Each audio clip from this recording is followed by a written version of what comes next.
Hi hello എല്ലാവർക്കും നമസ്കാരം. പുതിയൊരു വീഡിയോയിലേക്ക് സ്വാഗതം.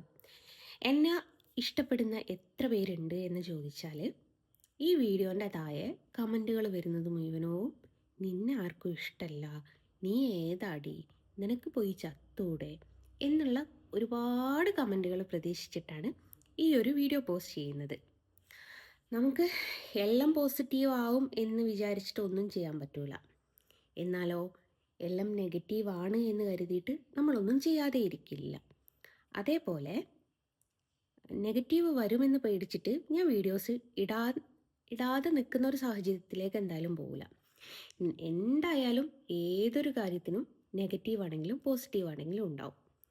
അത് എന്തും ഉൾക്കൊള്ളണം, എന്തും ഉൾക്കൊള്ളണ്ട എന്നുള്ളത് നമ്മുടെ വ്യക്തിപരമായിട്ടുള്ള സ്വാതന്ത്ര്യമാണ്.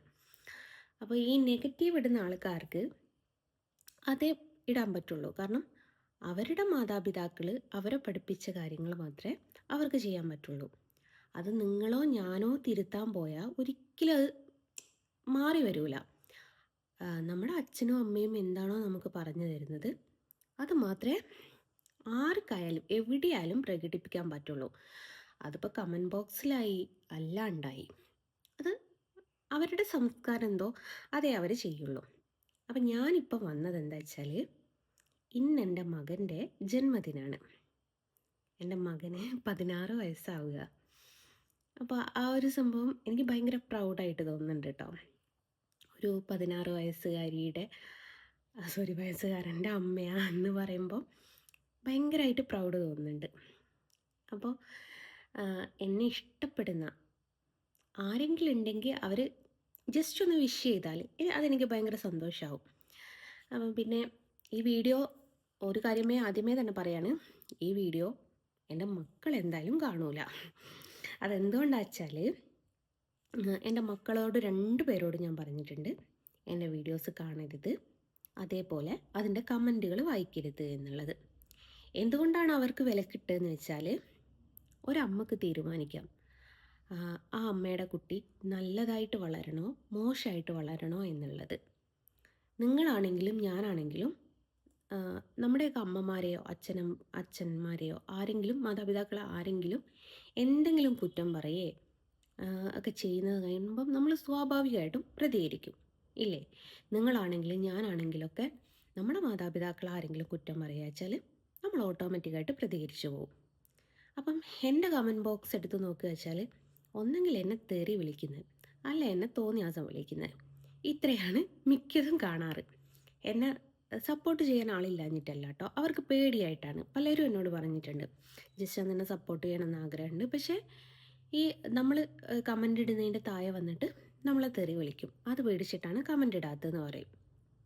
അപ്പോൾ ഈ കമൻറ്റുകൾ കാണുന്ന സമയത്ത് എൻ്റെ മകന് ചിലപ്പോൾ അതിന് പ്രതികരിക്കാം എന്ന് തോന്നും.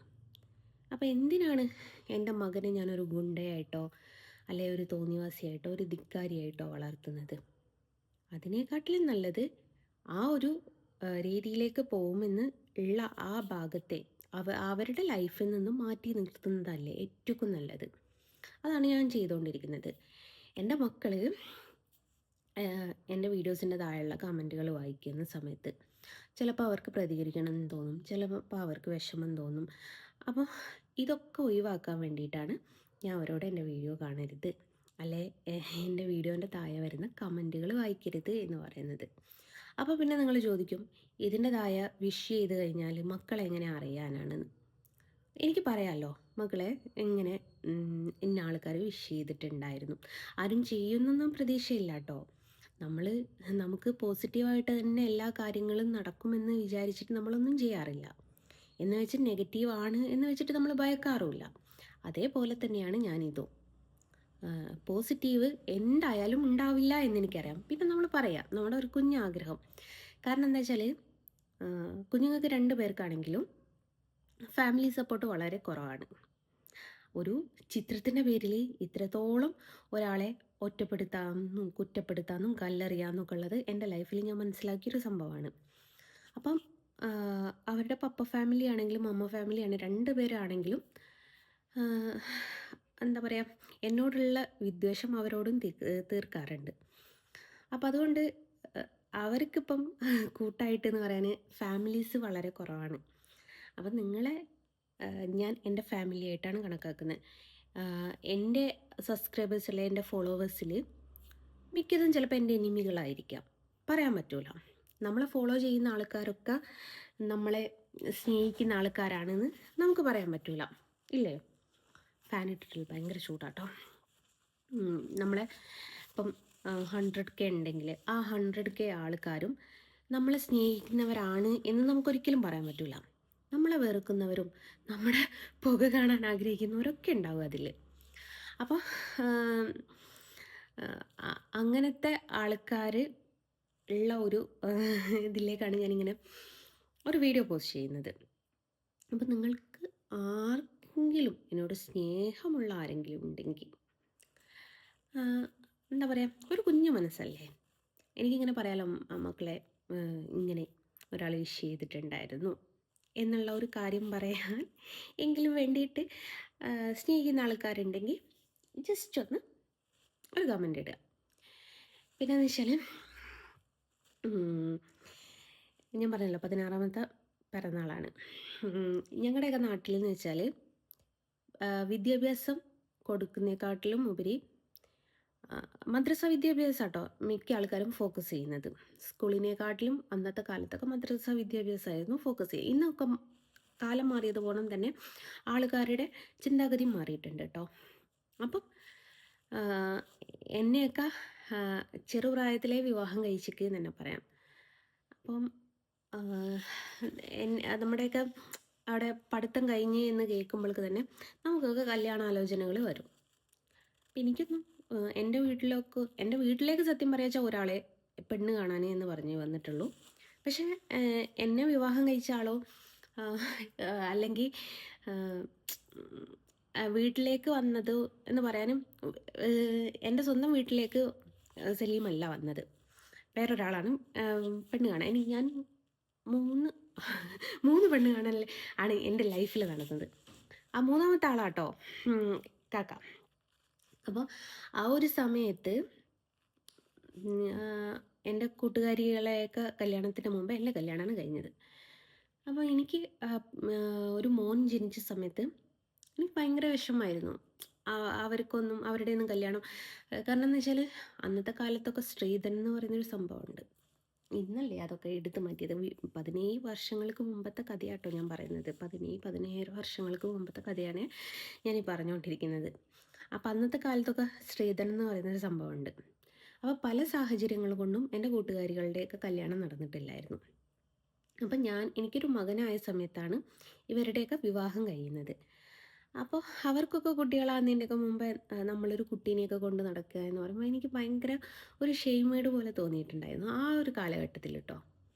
പക്ഷേ ഇന്ന് എനിക്ക് പ്രൗഡായിട്ട് പറയാൻ പറ്റും ഞാൻ 16 വയസ്സുകാരൻ്റെ അമ്മയാണ് എന്നുള്ളത്. അതൊരു പ്രൗഡായിട്ട് തന്നെ കേട്ടോ ഞാൻ കണക്കാക്കുന്നത്.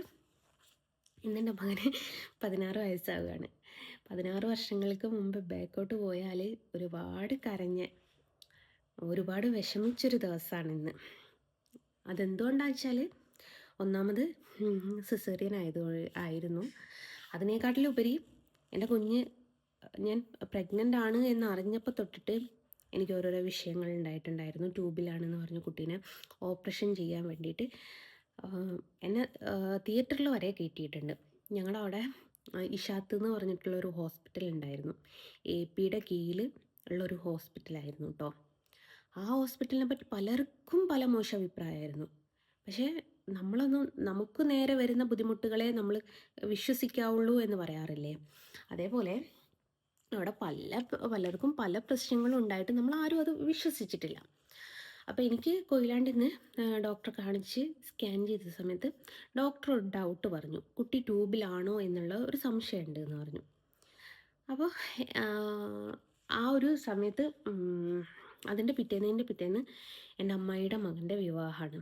അപ്പോൾ അതിനും കൂടി പങ്കെടുക്കാൻ വേണ്ടിയിട്ട് ഇവരെന്താക്കി, പൂനൂർ ഇഷാത്ത് എന്ന് പറഞ്ഞിട്ടുള്ള ഹോസ്പിറ്റലിൽ എന്നെ കാണിച്ചിട്ട് ഡോക്ടർ ആ സ്കാൻ കണ്ട പാടക്ക് എന്ന് പറഞ്ഞു, ഇത് ട്യൂബ് തന്നെയാണ്, ഒരു സംശയമില്ല, പെട്ടെന്ന് സർജറി ചെയ്യണം, ഇല്ല വെച്ചാൽ കുട്ടിയുടെ ജീവൻ ആപത്താണെന്ന് പറഞ്ഞു. അപ്പോൾ അത് കേൾക്കുകയാണെങ്കിൽ ഏതൊരു മാതാപിതാക്കളായാലും ഏതൊരു ഭർത്താവാണെങ്കിലും നമ്മൾ ആളെ രക്ഷിക്കുക എന്നുള്ള രീതിയാണല്ലോ എല്ലാവരും എടുക്കുക.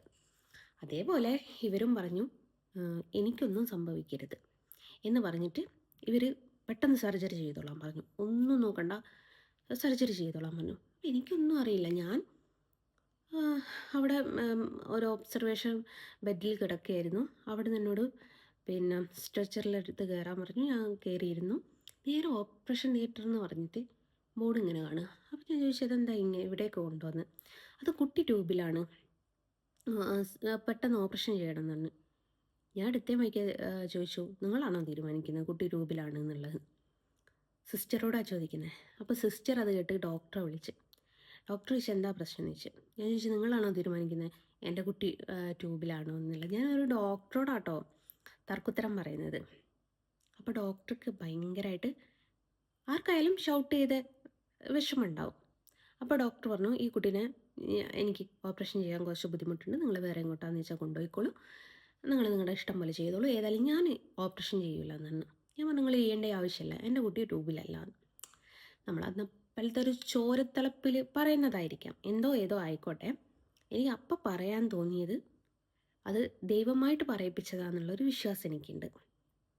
അങ്ങനെ ഇവർ ഹസ്ബൻഡ് എന്നെ ചീത്ത പറയുന്നു, ഉമ്മയും വാപ്പയും എന്നെ ചീത്ത പറയുന്നു, എൻ്റെ സിസ്റ്റർ എന്നെ ചീത്ത പറയുന്നു. ഡോക്ടറെ പഠിപ്പിക്കാൻ മാത്രം ഞാൻ ആയിക്കോ എന്നുള്ള രീതിയിലൊക്കെ ഇവർ സംസാരിച്ചു. ആരും എന്നോട് മിണ്ടുന്നില്ല. എല്ലാവർക്കും ഭയങ്കര ദേഷ്യം എന്നോട്. കാരണം ഡോക്ടറോട് വരെ തർക്കുത്തരം പറയുന്നൊരു രീതിയിലേക്ക് ഞാൻ എത്തി എന്നുള്ള രീതിയിലാണ് എൻ്റെ വീട്ടുകാരൊക്കെ എന്നോട് സംസാരിച്ചത്. അങ്ങനെ അവർ പറഞ്ഞു ഓമശ്ശേരി ശാന്തിയെ കൊണ്ടുപോകുക എന്ന്. അപ്പോൾ ശാന്തിയിലെത്തിയ സമയത്ത് നിങ്ങൾ ആർക്കെങ്കിലും പോകാൻ താല്പര്യം ഉണ്ടെങ്കിൽ പോയിക്കോളൂ കേട്ടോ, നല്ല ഹോസ്പിറ്റലാണ്. ഈ ഇഷാത്ത് എന്ന് പറഞ്ഞ ഹോസ്പിറ്റലിൽ നാട്ടുകാരടിച്ചു കൂട്ടിച്ചതാട്ടോ, അതും ഞാൻ പറഞ്ഞുതരാം.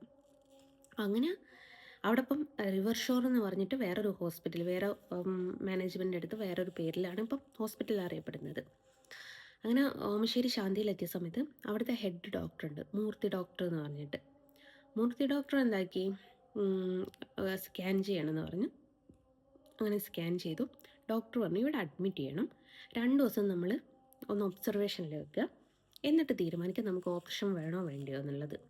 ഞാനും ഡോക്ടറെ കണ്ടപ്പോൾ ഞാൻ പറഞ്ഞു ഡോക്ടർ എൻ്റെ കുട്ടി ട്യൂബിലൊന്നും ആയിരിക്കില്ല, ഞാൻ ഓപ്പറേഷൻ ചെയ്യാൻ സമ്മതിക്കുകയില്ല എന്ന് പറഞ്ഞു. അപ്പോഴാണ് ഡോക്ടർ പറഞ്ഞു നമ്മൾ 2 ദിവസം ഒബ്സർവേഷനിൽ വെച്ചിട്ട് എന്താണെന്ന് നോക്കിയതിന് ശേഷം സാവധാനം സർജറി ചെയ്യാമെന്നും പറഞ്ഞു ഡോക്ടർ. ആയിക്കോട്ടെ എന്ന് പറഞ്ഞ് ഞാൻ അവിടെ അഡ്മിറ്റായി. അങ്ങനെ അഡ്മിറ്റായി 2 ദിവസം ഒബ്സർവേഷനിൽ വെച്ചു. 3-ാമത്തെ ദിവസം വീണ്ടും സ്കാൻ ചെയ്തപ്പോഴാണ് കുട്ടി ട്യൂബിലല്ല, കുട്ടി ഗർഭപാത്രത്തിൽ തന്നെയാണ്, ട്യൂബിൽ ചെറിയൊരു മുഴ പോലെ കിടക്കുകയാണെന്ന് പറഞ്ഞിട്ട് അത് റിമൂവ് ആവാനുള്ള എന്തോ മരുന്നോ കാര്യങ്ങളൊക്കെ തന്നു. അങ്ങനെ അത് റിമൂവ് ആവുകയും ചെയ്തു. പക്ഷേ കുട്ടിക്കൊരു കുഴപ്പമില്ലായിരുന്നു കേട്ടോ. ഞാൻ 1 മാസം തൊട്ടിട്ട് 9 മാസം വരെ എന്ന് വെച്ചാൽ ഹോസ്പിറ്റലുമായിട്ട് കഴിഞ്ഞതാണ്, ഛർദിയും കാര്യങ്ങളൊക്കെ ആയിട്ട്. വേറെ എനിക്ക് കുറച്ച് എന്താ പറയുക, ഇടയ്ക്കിടയ്ക്കൊരു വയറുവേദനയായിരുന്നു. അത് ഈ ട്യൂബിലെ ഈ ഒരു വിഷയം കൊണ്ടായിരുന്നു. പക്ഷേ നമ്മൾ ചില സമയത്ത് വിദ്യാഭ്യാസവും വിവരവും ഉണ്ടായിട്ട് കാര്യമില്ല, എടുത്തു ചാടുന്ന ചാട്ടങ്ങൾ ചിലർക്ക് അത് ദോഷം ചെയ്തു വരും. അതേപോലെ ഡോക്ടർ എന്നെക്കാട്ടിൽ ഒരുപാട് പഠിച്ചിട്ടുള്ള ഒരാളാണ്, ലോകപരിചയവും അറിവും ഏജും ഒക്കെ ഉള്ള ഒരാളാണ്. പക്ഷേ ആ ഒരു സമയത്ത് ഒരു തർക്കുത്തരം പറയാൻ എനിക്ക് തോന്നിയതുകൊണ്ട് എനിക്കൊരു കുഞ്ഞിനെ ഒരു കുഴപ്പമില്ലാതെ നല്ലൊരു മോനെ എനിക്ക് ദൈവം തന്നു. നേരെ മറിച്ച് ഞാൻ ആ ഒരു പേപ്പറിൽ സൈൻ ചെയ്ത് കൊടുത്തിട്ടുണ്ടായിരുന്നെങ്കിൽ ഇന്ന് എൻ്റെ മോന് പുറം ലോകം കാണൂലായിരുന്നു. അപ്പോൾ അതുകൊണ്ട് എനിക്ക് ഭയങ്കര സന്തോഷകരമായിട്ടുള്ളൊരു ദിവസമാണ്. നമുക്ക് കൈവിട്ട് പോയി എന്ന് കരുതിയ ഒരു കുഞ്ഞു വാവേനെ നമുക്ക് കയ്യിൽ കിട്ടുമുണ്ടായ. ഡെലിവറി കഴിഞ്ഞ സമയത്തും പലരും പറഞ്ഞിട്ടുണ്ട്, ഓ ഈ കൊച്ചിനെയാണല്ലോ ഹോസ്പിറ്റലിൽ നിന്ന് ഡോക്ടർ ഓപ്പറേഷൻ ചെയ്ത് എടുത്താളാൻ പുറപ്പെട്ടത്. അതും തിയേറ്ററിൻ്റെ ഉള്ളിൽ കയറ്റിക്കിടും എന്നാ, തിയേറ്ററിൻ്റെ ഉള്ളിൽ കയറ്റിയിട്ട് അവർക്ക് ജസ്റ്റ് ഞാൻ സൈൻ ചെയ്ത് കൊടുക്കണം, ഹസ്ബൻഡും ഫാമിലിയും ഒക്കെ സൈൻ ചെയ്ത് കൊടുത്ത് പോരാത്തതിന് എൻ്റെ സൈനും കൂടി വേണം, ഞാൻ ആ സൈൻ ചെയ്ത് കൊടുക്കൂല എന്ന് പറഞ്ഞു. അപ്പോൾ ആ ഡോക്ടറോട് ആ സമയത്ത് പറയാൻ തോന്നിയ തർക്കുത്തരമാണ് ഇന്ന് എൻ്റെ മകൻ ജീവനോടെ ഇരിക്കുന്നത്. അപ്പോൾ 16 വയസ്സായി മകന്. ഞാൻ നിങ്ങളോട് തുടക്കത്തിലേ പറഞ്ഞതുപോണം സ്നേഹിക്കുന്ന ഒരുപാട് ആൾക്കാരുണ്ട്, പക്ഷേ അതിൽ എന്നെ വെറുക്കുന്നേയും ഒരുപാട് ആൾക്കാരുണ്ട്. ഞാൻ പറഞ്ഞല്ലോ 100-ൽ 10% ആൾക്കാർ എന്നെ സ്നേഹിക്കുന്നുണ്ട്. ഈ 10% ആൾക്കാർക്ക് കമൻ്റ് ഇടുന്നതിൽ വിരോധമില്ലെങ്കിൽ എൻ്റെ മകന് ഒന്ന് വിഷ് ചെയ്തിട്ട് ജസ്റ്റ് ഒരു കമൻ്റ് ഇടുക. എനിക്ക് പറയാമല്ലോ മോനെ ഉമ്മ അങ്ങനെ ഒരു വീഡിയോ ചെയ്ത് പോസ്റ്റ് ചെയ്തിട്ട് ഒത്തിരി പേര് മോന് വിഷ് ചെയ്തിട്ടുണ്ട്. നമ്മൾ ആരും ഇല്ലാത്തവരല്ല, നമുക്കും കുടുംബവും ഒക്കെ ഉണ്ട്. ഞാൻ പറഞ്ഞില്ല സോഷ്യൽ മീഡിയ എന്ന് പറയുന്നത് എൻ്റെ ഒരു ജീവിതത്തിൻ്റെ ഭാഗമാണ്. അപ്പം എൻ്റെ കുടുംബത്തിലൊരു അംഗം പോലെ തന്നെയാണ് ഞാൻ എടുക്കുന്നത്. ഇതിലുള്ള ഓരോ ഫോളോവേഴ്സ് ആണെങ്കിലും ഓരോ സബ്സ്ക്രൈബേഴ്സ് ആണെങ്കിലും ഞാൻ എൻ്റെ കുടുംബത്തിലുള്ള ഒരു അംഗമായിട്ട് തന്നെയാണ് കണക്കാക്കിയത്. അപ്പം നിങ്ങളുടെ ഒരു കുടുംബത്തിലെ നിങ്ങളുടെ ഒരു എന്താ പറയുക കൊച്ചുമകൻ്റെയോ അനിയൻ്റെയോ പെങ്ങളുടെ മകൻ്റെയോ അനിയത്തിയുടെ മകളുടെയോ അങ്ങനെയൊക്കെ കണക്കാക്കിയിട്ട് നിങ്ങൾക്ക് കാണാൻ പറ്റുമെന്നുണ്ടെങ്കിൽ നിങ്ങളൊന്ന് ജസ്റ്റ് വിഷ് ചെയ്യുക. അപ്പം എൻ്റെ മോന് വേണ്ടിയിട്ട് ചെയ്യുന്നൊരു വീഡിയോ ആണ്. അപ്പോൾ എല്ലാവർക്കും ഇഷ്ടമായി എന്ന് വിചാരിക്കുന്നു. ഇഷ്ടമായിക്കെങ്കിൽ ലൈക്ക് ആൻഡ് ഷെയർ ആൻഡ് തീർച്ചയായിട്ടും കമൻ്റ് ഇടാം. എന്തായാലും നെഗറ്റീവേ വരുള്ളൂ എന്ന് എനിക്കറിയാം. നെഗറ്റീവിനെ പേടിച്ചിട്ട് ഓടി ഒളിക്കാൻ ഞാൻ ഏതായാലും തീരുമാനിച്ചിട്ടില്ല. അപ്പോൾ എന്ത് തന്നെയാണെങ്കിലും നിങ്ങളുടെ അഭിപ്രായങ്ങൾ രേഖപ്പെടുത്തുക. അപ്പോൾ എല്ലാവരോടും ബൈ പറഞ്ഞിട്ട് ബൈ ഫ്രം ജസ്ന സലീം.